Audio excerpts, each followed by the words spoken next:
In some national news, we are going to take a live look now at the White House, where in less than 90 minutes, President Trump will host a second meeting with Ukrainian President Volodymyr Zelenskyy. Other European leaders are set to join a second meeting after both presidents had a testy conversation in the Oval Office in February. Aaron Navarro shares what's at stake in the war in Ukraine after a Friday summit between President Trump and Vladimir Putin ended without a decision on how to end that conflict.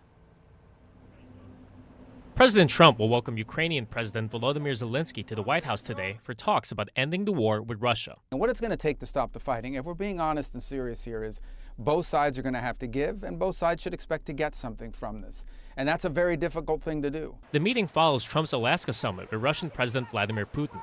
Trump headed into Friday's talks, insisting on a ceasefire first. He left on the same page with Putin, posting on social media, quote, "The best way to end a horrific war is to go directly to a peace agreement." Zelenskyy says that just gives Russia more time to carry out deadly attacks. It's impossible to do this under the pressure of weapons.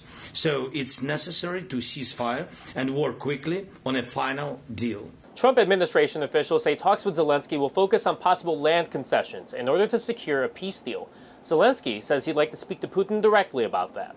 Since the territorial issue is so important, it should be discussed only by the leaders of Ukraine and Russia at the trilateral Ukraine, United States, Russia. So far, Russia gives no sign that trilateral will happen. Putin told Trump on Friday that Russia wants all of the land it has seized during fighting and then some. That has raised concerns from some European leaders, and several are joining the White House in talks this afternoon. Premier pilier de ces garanties de sécurité. French President Emmanuel Macron said their primary reason for attending is to guarantee the security of Ukraine if and when a peace settlement can be reached.